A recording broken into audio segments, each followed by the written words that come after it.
Excellencies, honorable ministers, distinguished guests, esteemed partners, and colleagues. It is a true privilege to address you today at this pivotal moment during the 79th United Nations General Assembly. As we gather here, we are reminded of the immense challenges that demand urgent action and the vast opportunities that we must seize together. Two themes bring us together: accelerating women's entrepreneurship development in Africa and de-risking the renewable energy viability gap, both of which are critical catalysts for inclusive development across the continent, as well as for accelerating the achievement of the Sustainable Development Goals. The world is increasingly turning to Africa, not just for its abundant natural resources, but for the untapped potential of its people, particularly its women and youth. Please clap to that. Across the continent, women are at the heart of economic activity. They are driving agriculture, building small businesses, and leading innovative ventures. But they still face barriers. Limited access to land, for instance, to finance, technology, and markets. Social norms, as Her Excellency mentioned, but also negative cultural practices. I'm adding this one to the speech, that hinder their full potential. And this is why today's discussion on women's entrepreneurship is most important. At the United Nations Development Programme, we are committed to contributing to the removal of these barriers and to creating an enabling environment for women entrepreneurs to thrive, not just to survive. When we empower women, we significantly reduce poverty. In Rwanda, for example, our gender-inclusive energy financing model is enabling women entrepreneurs to access renewable energy technologies, illustrating how gender equality and sustainable development intersect to create lasting change.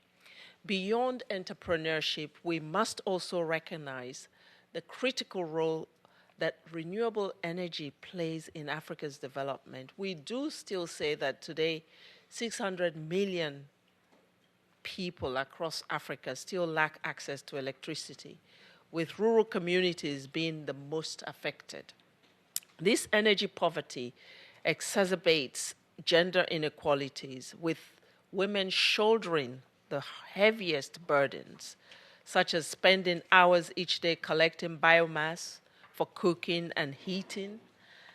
For instance, in rural Zimbabwe, Your Excellency, we know that young mothers walk over 10 kilometers daily to gather firewood. This is time poverty that steals not only hours, but also futures. UNDP's Global Renewable Energy Strategy addresses this head-on. Our goal is to provide sustainable energy access to 500 million people globally by 2025, with Africa as a key focus. Through innovative projects like off-grid solar systems and mini-grids, we are helping countries such as Zimbabwe to transition from fossil fuels to renewable energy. Our Solar for Health initiative, which Dr. Dushola started with, is indeed the largest of its kind under the Global Fund UNDP partnership, and it is addressing both environmental challenges and social inequalities. However, financial, regulatory, and infrastructural risks continue to limit large-scale investments in Africa's renewable energy sector. De-risking these investments is urgent to pave the way for private sector participation, which is crucial to close that energy access gap. In Zimbabwe, I use this as an example again, there remains a significant funding gap for large-scale solar projects. And UNDP is working with international partners to secure $4.8 billion in investments, with many projects that will specifically benefit women. Today's session on de-risking the renewable energy viability gap provides a platform to explore strategies for addressing these risks. Only through decisive public-private partnerships can we really create the conditions necessary for large-scale investments that will transform Africa's energy landscape. And the emphasis here is on large scale. I think, ladies and gentlemen, we have gone beyond piloting. We know what works. And it's time for the world to start treating these initiatives with bold measures that really will go a long way in terms of impact. The UN Old Mutual Partnership in Zimbabwe is a good example of how public-private partnerships can crowd in private capital into the renewable energy sector.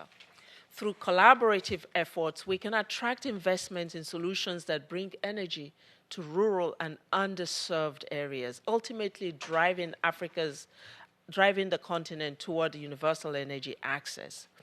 UNDP is proud to have spearheaded many of these initiatives. In South Africa, in Ethiopia, and in Ghana, for example, we have empowered women to lead in the renewable energy sector by training them as solar and wind engineers. And I have to tell you one moving moment I had when I traveled to one of these countries. And I went to the site where a young woman with a baby on her back was one of the engineers. She had been at school. She got pregnant, had her baby. We enabled her to graduate. She got special assistance for care for her child so that she could pursue her profession.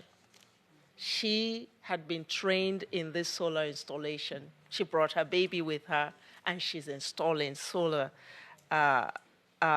infrastructure across the country.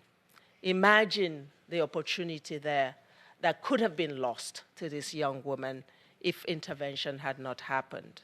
This is the kind of action we're talking about, ladies and gentlemen.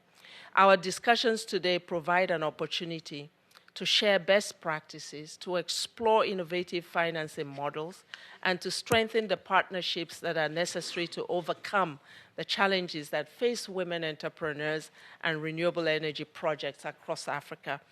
And partnerships, we're talking about partnerships between governments, partnerships with the private sector, with development partners, with civil society.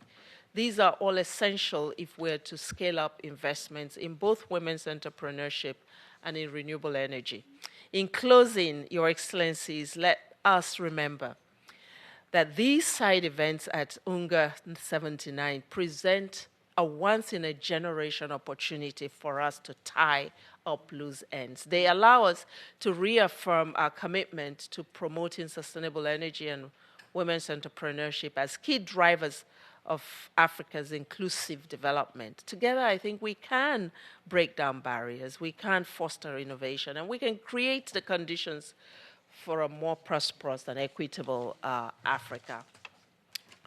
The decisions we take today will shape the future of Africa, and also the stakes could not be a lot higher. So let us seize this moment to inspire bold action. Let us build a future where women entrepreneurs lead the way. And let us ensure that clean, sustainable energy lights up homes, schools, hospitals, businesses, and the like across the continent. I thank you, and let's make today's discussion count for the future of Africa.